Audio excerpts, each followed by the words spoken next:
Been reading books of old, the legends and the myths, Achilles and his gold, Hercules and his gifts, and Spider-Man's control, and Batman with his fists.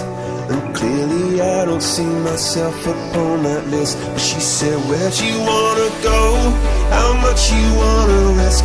I'm not looking for somebody with some superhuman gifts, some superhero, some fairy tale bliss. Just something I can turn to, somebody I can kiss. I want something just like this. Doo-doo-doo.